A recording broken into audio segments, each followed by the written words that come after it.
I'm a summer intern at Sisk. I started working with Sisk last summer just as a kind of just working on one singular project, calculating the carbon emissions for the construction phase of One Wilton. It was very limited, the involvement I had on the site. I think I only went around the site twice. It was mainly looking at Excel sheets full of numbers. But it got me interested in Sisk because I wanted to do what the other interns were doing. You know, I wanted to get more of an experience on site and see what it was like. We had a surveying lecturer who said in third year that any of us want to do summer placements and to email him if we did, and I didn't email him because I'm in receipt of back to education and I can't work in the summers or I lose it. He then approached me after a couple of weeks and said, "Oh, I never got an email off you," and I explained my situation. So he said that they were working, that someone he knew was working on a project and to do with carbon emissions, and would I do it for not get paid. So I just thought, yeah, you know, I'd take any experience going. So, and it wasn't going to affect my going into fourth year and being able to do that, you know. Started with, it's a general engineering degree for the first 2 years, and then you specialise. So in third year I chose civil, structural and environmental engineering. So we do bits of everything from that. When I was in school, I didn't really have an interest in school. I didn't think I was very smart, so I didn't push myself. I kind of took the easy options for everything. Girls would focus more on home economics and, you know, arts and stuff like that. And then I remember my father was trying to push me to go to college, but I had no interest. When I was 17, I didn't want to go to college. I just thought no more school, you know. So I did bits of everything, worked in restaurants, cafes, ended up in childcare.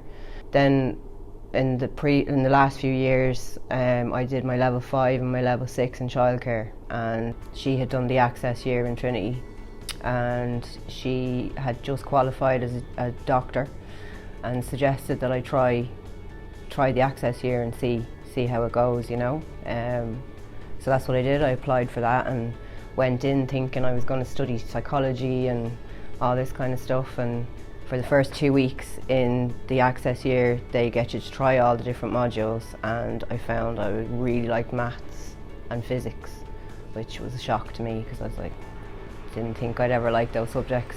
And so I decided to do the science stream, and it was actually my chemistry lecturer who suggested engineering because he said I picked up the thermodynamic stuff very quickly, and he suggested engineering, so I looked into that and I got the marks I needed at the end of TAP. I got a distinction at the end of that year, so I had what I needed to do engineering then in Trinity.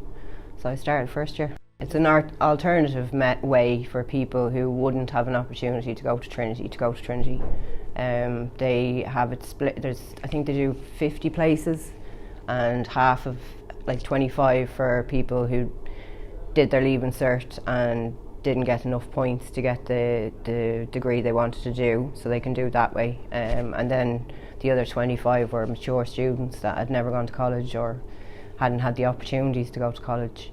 And for a mature student, it was based on your application was you had to do an essay and an interview, and and then you found out whether you got the place. But just because you do the access year doesn't mean you can do the degree. You have to get a certain percentage at the end of the year to get the degree that you want. Well, I suppose everything in the last few years has surprised me. I was a bit nervous starting on a building site. I know it's a male-oriented place, and there was only me and one other girl started at the same time, and we were the only 2 girls on site, and I was very nervous, but everybody has been amazing in Sisk, the amount of stuff that I've learned in the last few months, and even the fact I would consider working on a building site in the future. I love being part of something that's being built as well, and the fact that I only live down the road, I love seeing it. I love that I have played a part in this. Even when I'm walking by with friends, I'm like, oh yeah, I measured that out. So you get a bit of pride, and it's really interesting. There's never a dull moment. You're constantly busy. And I like to be busy. I couldn't do sitting around. I never would have thought I'd do engineering. If you'd told me this 6 years ago that I'd been going into do a master's in engineering, I would have said, nah, that's not going to happen, It's just shown me that it's important to try every single avenue that you're given. You know, if I hadn't gone into the Access year with an open mind, because I did think I was going to do psychology, and then because I actually listened in the lectures and went to every different module, it opened my eyes to things that I didn't know about myself, you know. And I'm really glad it did, because I think I'm more suited to this than if I had studied psychology.